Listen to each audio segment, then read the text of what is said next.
नमस्कार दोस्तों, कैसे आप सभी लोग। उम्मीद करता हूँ सभी लोग अच्छे होंगे। आज का टॉपिक हमारे पास है applications of Maxwell relations. Previous lecture में हमने मैक्सवेल रिलेशंस के बारे में पढ़ा था, आज हम उसकी एप्लीकेशंस के बारे में पढ़ेंगे। तो एप्लीकेशंस तो मैक्सवेल रिलेशंस की बहुत सारी होती हैं, ठीक है, लेकिन आज एक एक करके हम लेक्चर्स में इनको कवर करेंगे। आज हम पढ़ेंगे थर्मल एक्सपेंशन कोफिशिएंट, किस तरीके से कुछ सब्सटेंस जो होते हैं वो हीट करने पर एक्सपेंड होते हैं, कुछ हीट करने पर कॉन्ट्रैक्ट होते हैं। तो यूजिंग मैक्सवेल रिलेशंस हम उनके बारे में पढ़ेंगे, ठीक है ना। और उसी केस में हम पढ़ेंगे anomalous behaviour of water. Anomalous behaviour of water को हम समझेंगे मैक्सवेल रिलेशंस की मदद से। Then we will see Indian rubber, ठीक है ना। तो it is also one of the applications of Maxwell relations that explain why Indian rubber when stressed adiabatically causes heating effect. ये भी हम मैक्सवेल रिलेशन से ही समझेंगे, ठीक है। तो ये आज का हमारा लेक्चर है। तो आज के लेक्चर को स्टार्ट करने से पहले मैं बता दूं आपको एक छोटी सी चीज़ें जो हमने बेसिकली कल कवर की थी, मैक्सवेल रिलेशंस, है ना। तो मैक्सवेल रिलेशंस के बारे में हम डिस्कस कर ही चुके हैं। मैं दो चार चीज़ें जो हमने प्रीवियस लेक्चर्स में डिस्कस नहीं की थी वो बताना चाहूँगा कि ध्यान से देखिए। जो क्रॉस मल्टीप्लीकेशन होता है ना of variables in any relations, है ना। आप देखो कोई भी रिलेशंस ले लो, अब देखो जैसे मैं एस और टी की क्रॉस मल्टीप्लाई कर दूं और यहाँ पे पी और वी की क्रॉस मल्टीप्लाई कर दूं, हमारे पास बेसिकली रिलेशन क्या है ना। मैंने एक फर्स्ट रिलेशन लिखा है, ठीक है। तो मेरे पास रिलेशन क्या बनी, ये तो है, ये फर्स्ट रिलेशन मैंने लिखी। तो आप यदि वेरिएबल्स की क्रॉस मल्टीप्लिकेशन करो तो इसकी मल्टीप्लाई एस में करना है। तो एस और टी की जब मैं मल्टीप्लाई करूंगा तो जो मेरे पास डायमेंशंस आएंगी, किसकी डायमेंशंस आएंगी, एनर्जी की। एस इंटू टी क्या होता है, क्यों ही तो होता है, हीट ही तो होता है, और हीट की डायमेंशंस क्या है, एनर्जी। और देखो पी इंटू वी कर लो तो इसकी डायमेंशंस क्या मिलेगी, वर्क क्या होता है, एनर्जी। आप कोई भी मैक्सवेल रिलेशन ले सकते हैं, उसमें हमें देखने को मिलेगा, ठीक है ना। पहली बात तो ये। दूसरा देखो, the conjugate variables are constant. तो कॉन्जुगेट वेरिएबल्स क्या होते हैं, कांस्टेंट होते हैं। अब ध्यान से देखो, यदि आप इस दूसरी रिलेशन से हम समझते हैं, देखो जैसे मैंने ये एक दूसरी रिलेशन लिखी, ठीक है, डेल वी अपॉन में डेल एस। अब ध्यान से देखो, तो इस रिलेशन में किसके साथ डिफरेंशिएशन किया गया, पी के साथ, है ना। पी से डिफरेंशिएशन किया गया तो यहाँ पर पी क्या हो गया, कांस्टेंट। यहाँ पर डिफरेंशिएशन एंट्रोपी से किया गया है और यहाँ पर एंट्रोपी क्या है, कांस्टेंट। तो जो कॉन्जुगेट वेरिएबल्स हैं वो क्या है, कांस्टेंट है। तो ये चीज़ हमें याद रखने में मदद करती हैं, ठीक है। तीसरा, if T appears with P in one of the partial derivatives the sign is positive. वो कह रहा है कि यदि टी आएगा पी के साथ पार्शियल डेरिवेटिव्स में तो साइन क्या होगा, पॉजिटिव। अब आप देख सकते हो जो भी हमारे पास ये रिलेशन है, देखो यहाँ पे टी और वी है, इसमें क्या है, पी और एस है, तो यहाँ नेगेटिव साइन आ रहा है। देखो इसमें क्या है, पी और टी आ रहा है ना डेरिवेटिव में, तो इस रिलेशन में क्या है, साइन पॉजिटिव है। दोनों साइड देख लो पॉजिटिव ही मिलेगा। देखो पी और टी आ रहा है इस रिलेशन में तो दोनों साइड देखो साइन क्या है, पॉजिटिव ही है। इसमें कहीं पी और टी नहीं है ना। देखो इसमें वी और टी है, एक ही डेरिवेटिव में, और यहाँ एस अपॉन पी है, del S upon del P, ठीक है। तो यहाँ नेगेटिव आ रहा है, समझ में आया। तो ये कुछ दो चार चीज़ें थी जो ध्यान रखने लायक थी। एक और चीज़ इंपॉर्टेंट बात जो मुझे कल मेंशन करनी चाहिए थी वो ये कि हम ना बोल देते हैं कि फर्स्ट रिलेशन होगी, सेकंड रिलेशन होगी, ये थर्ड रिलेशन होगी, ये फोर्थ रिलेशन होगी, ठीक है। तो ये नेसेसरी नहीं है। आप किसी को भी फर्स्ट मान सकते हो, किसी को भी सेकंड मान सकते हो। कुछ बुक्स में सिंपली बताया गया कि ये फर्स्ट मैक्सवेल रिलेशन है ना, ये सेकंड मैक्सवेल रिलेशन है, तो ये ज़रूरी नहीं है, ठीक है, समझ में आया। तो आइए डिस्कस करते हैं एप्लीकेशंस के बारे में। तो देखो मैक्सवेल रिलेशंस हमने गिब्स एनर्जी से ऑब्टेन की थी। अब ये हमारे पास मैक्सवेल रिलेशन आई थी, तो देखो उसको याद कैसे रखना है, तो बहुत सिंपल है ना। मैंने बताया था, देखो ये क्या लिखा हुआ है, डेल एस अपॉन में डेल पी, ठीक है, माइनस डेल वी अपॉन में डेल टी पी। देखो special program on TV, ऐसे चलो ना। देखो स्पेशल प्रोग्राम ऑन टी और ये वी, समझ में आया। तो हमने क्या चला, एंटी क्लॉकवाइज चला है ना, तो ये यहाँ पे देखो नेगेटिव साइन है। तो बहुत सिंपल है ना। आप सीधा जब भी ये करना हो तो ऐसे लिखो ना, special program on TV, तो सिंपल है कि मैक्सवेल रिलेशन आप बना सकते हो, ठीक है, समझ में आया। अच्छा अब देखो इस रिलेशन से क्या पता चल रहा है, तो देखो del S upon del P है, यानी एंट्रोपी में चेंज आ रहा है प्रेशर के रेस्पेक्ट में, है ना, व्हेन टेम्परेचर इज कांस्टेंट। तो वो टर्म क्या आ रही है, negative del V upon del T. अब एक छोटी सी चीज़, मान लो मैं ऐसे लिख दूँ, del V upon del X is equal to negative some quantity है, तो इसका मतलब क्या हुआ, वाई डिक्रीज हो रहा है एक्स के रेस्पेक्ट में, है ना। तो मैं यहाँ पे कह सकता हूँ this expression indicates that decrease in entropy. Entropy में क्या हो रहा है, डिक्रीज हो रहा है पर यूनिट इंक्रीज ऑफ प्रेशर, कब, एट कॉन्स्टेंट टेम्परेचर, यानी हम कह सकते हैं आइसोथर्मल प्रोसेस में, ठीक है। It is equal in magnitude, है ना, इक्वल इन मैग्नीट्यूड है। यदि मैग्नीट्यूड ले लिया नहीं तो हम अपोजिट साइन लगा सकते हैं, to the increase of volume per unit increase of temperature. देखो इट इज इक्वल टू, है ना, अपोजिट साइन, और ये क्या है, डेल वी अपॉन में डेल टी, यानी increase of volume with respect to temperature, या increase of volume with respect to increase of temperature. ये पॉजिटिव आएगा तभी तो यहाँ नेगेटिव आएगा, तभी तो मैं कहूँगा कि there is an decrease in entropy with respect to pressure at isothermal process, ठीक है, समझ में आया। तो ये रिलेशन का मीनिंग हमने समझ लिया। अब देखो, to connect this with thermal expansion of a substance we multiply both side by T. अब दोनों साइड आप क्या करो, टी से मल्टीप्लाई कर दो। अब देखो टी से क्या मल्टीप्लाई करना है, अब थोड़ा सा यदि आप ध्यान से देखो, ठीक है, क्या ध्यान से देना है कि हमारे पास डेल एस अपॉन में डेल पी अपॉन में T is equal to minus del V upon में डेल टी पी, दोनों साइड टी की मल्टीप्लाई कर दी। तो देखो ये मेरे पास क्या बन गया, डेल क्यू है ना, डेल क्यू अपॉन में डेल पी टेम्परेचर, ठीक है, ये माइनस के टी डेल वी अपॉन में डेल टी, ठीक है। और अल्फा हम जानते हैं, वॉल्यूम एक्सपेंशन कोफिशिएंट क्या आता है, 1 अपॉन में वी डेल वी अपॉन में del T at constant pressure, यानी फ्रैक्शनल चेंज है ना in volume when temperature is applied, ठीक है। तो यानी विद रिस्पेक्ट टू टेम्परेचर, तो फ्रैक्शनल चेंज कितना हुआ है वॉल्यूम में किसी भी सब्सटेंस के जब हमने टेम्परेचर अप्लाई किया एट कांस्टेंट प्रेशर, वो क्या देता है हमें, वॉल्यूम एक्सपेंशन कोफिशिएंट, ठीक है। तो यदि मैं यहाँ से इसकी मदद से लिख सकता हूँ ना, एल वी को मैं इधर लेके जाऊँ तो ये मैं क्या लिख सकता हूँ, माइनस के टी और ये क्या हो गया एल वी, ठीक है, समझ में आया। तो डेल के अपॉन में del P T is equal to minus के टी वी एल पी।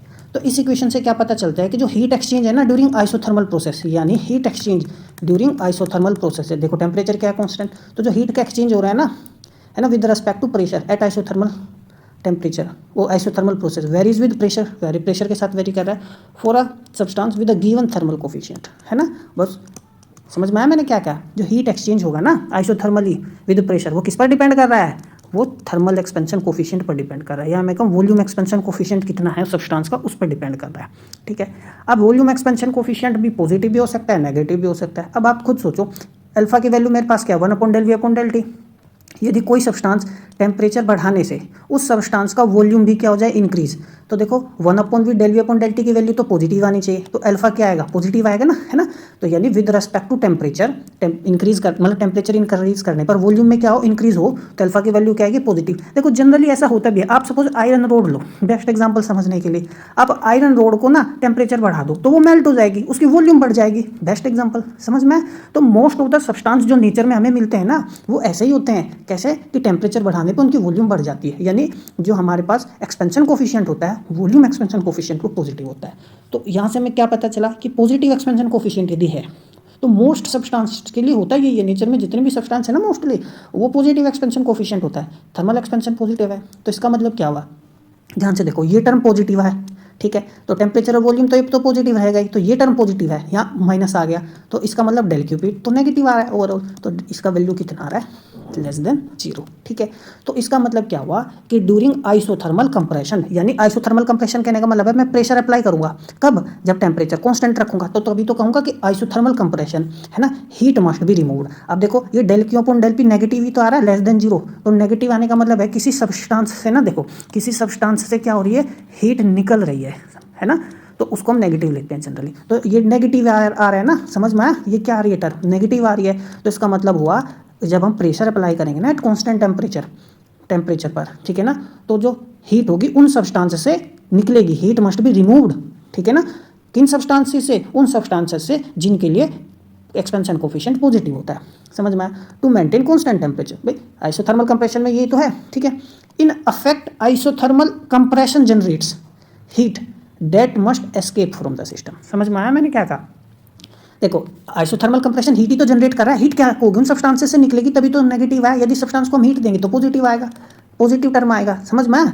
तो अब इन सब्सटेंसेस से क्या हो रही है, हीट निकलेगी, किन सब्सटेंसेस से हीट निकलेगी, तो कहने का मतलब है, मैं देखो मैं इसको दूसरे शब्दों में कहूँ, मैं प्रेशर यदि अप्लाई करूँगा, ठीक है ना, एट कॉन्स्टेंट टेम्परेचर, जब मैं प्रेशर दूंगा ना कॉन्स्टेंट टेम्परेचर पर, तो ऐसे सब्सटेंस जिनके लिए volume expansion coefficient greater than 0 है ना, उनमें से क्या निकलेगी, हीट निकलेगी, समझ में आया, जनरली ऐसा होता भी है, ठीक है। अच्छा नेगेटिव एक्सपेंशन कोफिशिएंट की बात करें तो इसका मतलब क्या हुआ, alpha is equal to 1 upon V del V upon del T, यही तो हमारे पास है। तो ये नेगेटिव कब आएगा, यदि टेम्परेचर बढ़ाने से वॉल्यूम क्या हो जाए, घट जाए, समझ में आया, डेल वी नेगेटिव आए, तो यानी यदि टेम्परेचर बढ़ाने से वॉल्यूम में क्या हो, डिक्रीज हो जाए, या मैं कहूँ कॉन्ट्रैक्ट हो जाए, ऐसा भी तो कह सकता हूँ मैं, है ना। तो यानी हीटिंग करने पे क्या हो जाए, कॉन्ट्रैक्शन हो जाए, ठीक है। तो ऐसे सब्सटेंस, तो पहला वाला केस था जो हीट करने पर एक्सपेंड होते थे, और दूसरे वाले केस में जो हीट करने पर सब्सटेंस कॉन्ट्रैक्ट होते हैं, उनके लिए अब हम बात कर रहे हैं। तो 4 substance date contracts on heating. अब देखो अल्फा तो नेगेटिव आ गया, तो जब अल्फा नेगेटिव आया तो हमारे पास जो टर्म थी डेल के अपॉन में डेल पी, ठीक है ना, एट कांस्टेंट टेम्परेचर, ये क्या थी, माइनस के टी वी अल्फा, ये तो थी, है ना। तो ये टर्म तो नेगेटिव आ गई है, और एक नेगेटिव ऑलरेडी बाहर लगा हुआ है, तो ओवरऑल तो बन गया पॉजिटिव, तो ये टर्म क्या आ गई, पॉजिटिव। तो उसका मतलब हुआ कि जब मैं ये टर्म क्या है, पॉजिटिव आ गई, तो उसका मतलब हुआ एट कांस्टेंट टेम्परेचर, जब मैं प्रेशर बढ़ाऊंगा तो हीट क्या होगी, ऐड होगी अब सब्सटेंस में, ठीक है ना, हीट मस्ट बी एडेड। ठीक है, तो ध्यान से देखो, ड्यूरिंग आइसोथर्मल कंप्रेशन, यानी जब कांस्टेंट टेम्परेचर रखूंगा और सब्सटेंस को कंप्रेस करूंगा तो हीट मस्ट बी एडेड। ठीक है, या इक्विवेलेंटली हम यह कह सकते हैं सब्सटेंस कूल्स, कब कूल होगा, ड्यूरिंग एडियाबैटिक कंप्रेशन। क्यों, देखो अब मैं एडियाबैटिक कह रहा, ध्यान से समझो, अब मैं हीट नहीं दे रहा, समझ में, तो हीट मस्ट बी एडेड जब मैं आइसोथर्मल कंप्रेशन करूंगा। लेकिन मैं ये क्या कर दूं, अब मैं एडियाबैटिक कंप्रेशन करता हूं, समझ में, क्या करता हूं, एडियाबैटिक कंप्रेशन, यानी डेल क्यू में क्या कर रहा हूं, 0, समझ में आया। अब सब्सटेंस को, उस सब्सटेंस को मैं क्या कर रहा हूं, कंप्रेस कर रहा हूं। ठीक है, समझ में आया। तो जब मैं सब्सटेंस को कंप्रेस करूंगा और उसको हीट नहीं दूंगा, ठीक है, उसको हीट मैं नहीं दे रहा हूं, तो तब ये टर्म क्या आ रही है, पॉजिटिव। तो ये हीट आई कहां से, फिर जब मैंने तो दी नहीं, ये उसकी इंटरनल एनर्जी है ना, even though it's internal energy increases, समझ में आया। तो ये तो टर्म पॉजिटिव आएगी, तो ये कहां से आई है, heat, it is of the internal energy of the substance, तो ये वो इंटरनल एनर्जी है। ठीक है, अब वो इंटरनल एनर्जी सब्सटेंस की टेम्परेचर को कांस्टेंट मेंटेन करने में खर्च हो जाएगी। तो जब सब्सटेंस की internal energy constant temperature maintain करने में खत्म हो गई, तो वो ठंडा हो जाएगा, क्या हो जाएगा, कूल हो जाएगा। समझ में आया मैंने क्या कहा, ठीक है, तो ये ध्यान रखना। तो इससे हम ये समझे हैं कि कोई भी सब्सटेंस जो है, जो कॉन्ट्रैक्ट करता है ना हीट करने पर, क्या करता है, कॉन्ट्रैक्ट्स करते हैं हीट करने पर, तो यदि हम उनको आइसोथर्मली कंप्रेस करेंगे तो heat must be added to them, और यदि एडियाबैटिक कंप्रेशन करेंगे तो इनकी internal energy even though increases but they gets cooled down, है ना, बिकॉज दैट इंटरनल एनर्जी, ठीक है ना, is used in maintaining the constant temperature of that substance. ठीक है, समझ में आया। ठीक है, अब आगे चलते हैं। अब देखो, इसको आप ऐसे भी समझ सकते हो, देखो मैं यदि D U is equal to क्या होता है मेरे पास, टी डी एस माइनस के पी डी वी, तो मैंने क्या कहा, ड्यूरिंग एडियाबैटिक कंप्रेशन, तो एडियाबैटिक केस में तो 0 हो गया। मैं कंप्रेस कर रहा हूँ, तो जब मैं कंप्रेस कर रहा हूँ तो वॉल्यूम क्या हो जाएगी, घट जाएगी, तो वॉल्यूम घटेगी, तो ये टर्म ऑलरेडी है नेगेटिव, तो ये टर्म क्या है, पॉजिटिव। तो तभी तो कहता है इंटरनल एनर्जी उन सब्सटेंस की क्या हो जाती है, बढ़ जाती है। हमें बाहर, हम हीट नहीं दे रहे, अब हम हीट नहीं दे रहे, ठीक है ना, समझ में। अब देखो, अब समझ में आया, तो एट वो उस वक्त ये जो वैल्यू होगी हमारे पास डेल क्यू, ठीक है ना, अपॉन में डेल पी, है ना, सब्सटेंस का कुछ ना कुछ तो टेम्परेचर होगा, वो उस टेम्परेचर को मेंटेन करने में खत्म हो जाएगी, है ना, and cooling will be produced. अब देखो एग्जांपल, जैसे water between 0 degree and 4 degree Celsius and Indian rubber, इन दोनों के केस में ही क्या होता है, जो अल्फा होता है वो लेस देन 0 होता है। ये अल्फा लेस देन 0 का एग्जाम्पल है, बस इतना ध्यान रखना है, ठीक है ना, समझ में। इंडियन रबर और water between 0 degree and 4 degree Celsius are the examples of negative expansion coefficient. ठीक है, आगे बढ़ते हैं। एनोमलस बिहेवियर ऑफ वाटर, देखो अब एनोमलस बिहेवियर की क्या बात। अब जनरली देखो, कोई भी आप लिक्विड ले लो, तो यदि मैं उस लिक्विड का टेम्परेचर बढ़ाऊं तो उस लिक्विड की वॉल्यूम भी जनरली बढ़ जाती है, होता भी ऐसे ही। तो ये नॉर्मल बिहेवियर होता है किसी भी लिक्विड का।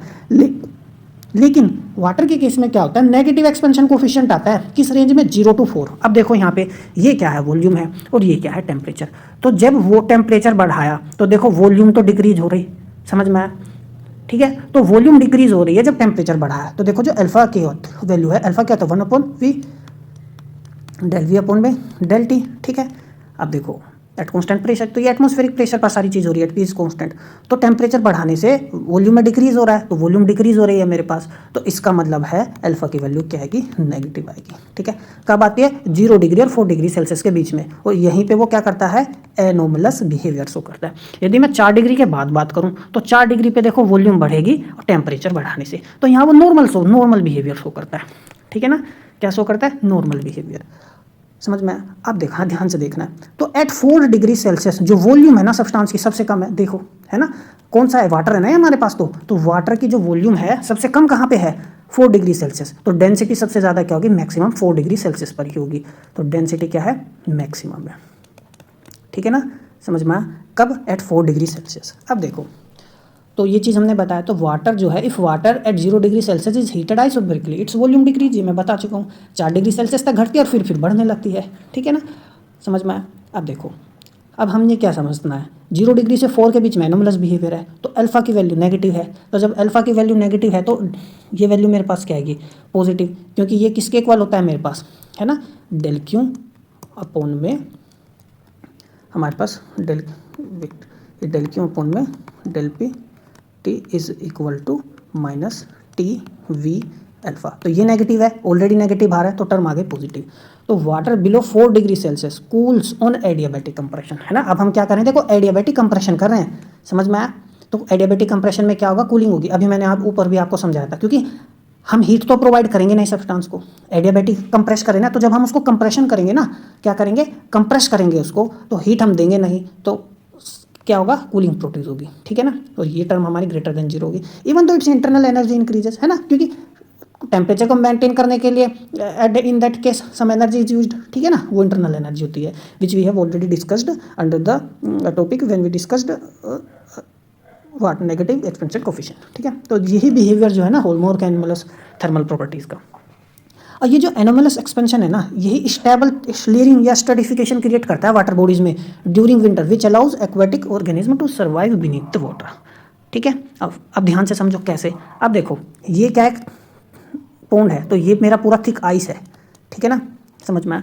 तो जब टेम्परेचर ना, मान लो पानी का है, पानी का टेम्परेचर मान लो 30 डिग्री सेल्सियस है, ठीक है, कितना है, 30 डिग्री सेल्सियस है, let us assume 30 degree Celsius से कम होकर कहाँ तक पहुँचा, 4 डिग्री सेल्सियस तक, ठीक है। तो जब 4 डिग्री सेल्सियस तक पहुँचा, तो 4 डिग्री सेल्सियस पर तो पानी की डेंसिटी बहुत ज़्यादा होती है, डेंसिटी क्या है पानी की, बहुत ज़्यादा। तो जब वाटर डेंसर हो गया तो वो तो नीचे सिंक कर जाएगा, तो पानी देखो नीचे सिंक कर जाएगा, तो डेंसर देखो 4 डिग्री सेल्सियस की डेंसिटी क्या होगी, सबसे ज़्यादा, समझ में आया। ये क्या होगा वाटर 3 डिग्री सेल्सियस, ये क्या होगा वाटर 2 डिग्री सेल्सियस, और ये यहाँ क्या आएगा वाटर 1 डिग्री सेल्सियस, मतलब ये एक लेयरिंग बन गई एक तरीके से, समझ में आया, ठीक है ना। तो 4 डिग्री सेल्सियस पे डेंसिटी सबसे ज़्यादा है ना, तो वो तो सिंक कर जाएगा ना, ठीक है। तो इसमें एक्चुअली कन्वेक्शन रेट होता है, क्योंकि पानी जितना ज़्यादा टेम्परेचर जितना ज़्यादा गिरेगा, पानी उतना ज़्यादा डेंसर होता चला जाएगा।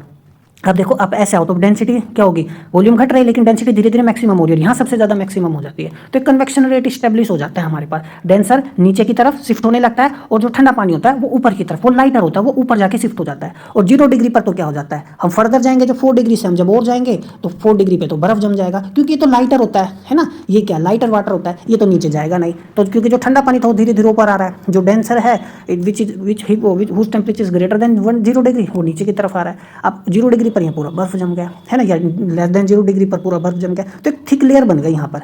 लेकिन नीचे तो क्या बन सका, एक्वेटिक लाइफ एग्जिस्ट कर सकती है, बिकॉज यहाँ तो वाटर है, आइस नहीं है, समझ में आया, ठीक है। तो यही एनोमलस प्रॉपर्टी की वजह से ये एक्वेटिक लाइफ एग्जिस्ट करता है। अब एक और इंपॉर्टेंट बात, यदि वाटर नॉर्मली बिहेव करता, समझ में आया, तो इसका मतलब क्या हुआ, बर्फ कब बनता, 0 डिग्री सेल्सियस पे बनता, समझ में आया। तो जब नॉर्मल बिहेव करता तो बर्फ बनने का मतलब हो गया डेंसर हो जाना, समझ में आया। तो 0 डिग्री पे वो सबसे ज़्यादा डेंसर होता है, यदि नॉर्मली बिहेव करता तो सारा ही सिंक हो जाता, 0 डिग्री पूरा जो तालाब है ना उसका पूरा वाटर 0 डिग्री सेल्सियस पर ही सिंक हो जाता, ठीक है ना, समझ में आया। और पूरा ही जब पानी सिंक हो गया, वो वाटर से बर्फ पूरा ही सिंक हो गया, पूरा ही ये फ्रीज हो जाएगा, यदि वाटर नॉर्मल बिहेव करेगा पूरी तरीके से, तो एक्वेटिक लाइफ तो एग्जिस्ट ही नहीं करेगी, समझ में आया। तो if water behaved mostly like other liquids, densest water would be 0 degree Celsius and it would sink.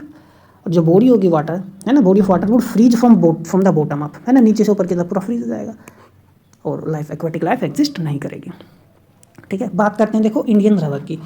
तो इंडियन रबर में क्या होता है, जो थर्मल एक्सपेंशन कोफिशिएंट होता है वो भी नेगेटिव होता है। तो एक तो वाटर का नेगेटिव होता है 0 डिग्री से और 4 डिग्री सेल्सियस के बीच में, और इंडियन रबर का मैं तो खैर टेम्परेचर का कोई केस नहीं है कि भाई इसमें नॉर्मली पूरा है ना नेगेटिव ही होता है, ठीक है, समझ में आया। तो इसमें क्या होता है, when it is stretched adiabatically, जब हम उसको रबर को क्या करेंगे ना, रबर को ना स्ट्रेच करेंगे, ठीक है, एडियाबैटिकली, तो वो हीट अप हो जाता है, समझ में। अब आप देखो, आप करके महसूस कर सकते हो, आपके उसमें ना रबर होगी, है ना, बॉक्स में ज्योमेट्री बॉक्स में ना आपके रबर यदि है तो आप उसको लो और उसको ना एक्सपेंड करो, फिर अपने होठों पर लिप्स पर यदि आप उसको टच करोगे तो आप पाओगे वो हीट हो रहा है, ठीक है ना, समझ में। क्योंकि आप तो हीट नहीं दोगे, आपको क्या करना है, बस स्ट्रेच्ड करना है एडियाबैटिकली, ठीक है। अब तो आपके जो लिप्स होंगे ना, आपको उस पर क्या महसूस होगी, हीटिंग महसूस होगी। बिहेवियर बिल्कुल कंसिस्टेंट है किससे, नेगेटिव थर्मल एक्सपेंशन कोफिशिएंट से। लेकिन एक इंपॉर्टेंट बात ध्यान रखने वाली बात है, जब हम लिखते हैं ना डेल क्यू अपॉन में, अब देखो जब स्ट्रेचिंग के केस में, अब मैं प्रेशर नहीं लिखूंगा, मैं यहाँ पे प्रेशर की जगह क्या आ जाएगा, एफ स्ट्रेस आ गया, ठीक है ना, इज इक्वल टू, समझ में, या माइनस के टी टेम्परेचर एरिया, और ये मेरे पास अल्फा एल, ठीक है ना, और ये मेरे पास यानी अल्फा, ये माइनस नहीं पॉजिटिव आता है यहाँ पर, किस केस में, रबर की मैं बात कर रहा हूँ, ठीक है ना। जो पेन है it is not working, sorry for that. तो क्योंकि उस केस में ना यहाँ पे वॉल्यूम नहीं लेंगे, रबर के केस में हम क्या लेते हैं, लेंथ लेते हैं, इट हैज सम लेंथ, है ना। आपने देखा होगा बालों में भी जो आप रबर डालते हो, आप उससे भी एक्सपेरिमेंट करके देख सकते हो, ठीक है ना। तो वहाँ पे प्रेशर नहीं आएगा, वहाँ पे स्ट्रेस आएगा, वॉल्यूम की जगह हम एरिया लिखेंगे, ठीक है ना, ये एल की वैल्यू आएगी, ठीक है। तो ये नेगेटिव होता है, क्या होता है ये नेगेटिव, तो del Q upon F, del F क्या आता है, ये नेगेटिव आ जाता है पूरा। तो यानी नेगेटिव आने का मतलब है सब्सटेंस से क्या निकल रही है, हीट निकल रही है। तो वो जब रबर को ना फिर आप क्या करोगे, है ना, तो जब मतलब स्ट्रेस अप्लाई करोगे तो ये टर्म नेगेटिव आ रही है, यानी कि डेल क्यू नेगेटिव आ रहा है, हीट कम हो रही, वो हीट सब्सटेंस से क्या हो रही है, रिलीज हो रही है। तो जब आप उसको लिप्स पर टच करके देखोगे तो आपको गर्म महसूस होगा, ठीक है ना। तो वो ये है कि रबर से हीट रिलीज हो रही है, ठीक है। तो ये था हमारा आज का लेक्चर। बुक मैंने बताया आपको, बंसल एंड घोष का बुक है, आप उसे पढ़िए, उसी से मैंने मोस्टली मेरा कंटेंट वहीं से है, आप देखोगे तो वही सारी चीज़ें हैं, बस थोड़ा सा मैंने फ्रेमिंग अलग की हुई है, ठीक है ना। तो ये था हमारा आज का लेक्चर, मिलते हैं अगले लेक्चर में, तब तक पढ़ते रहिए, नमस्कार।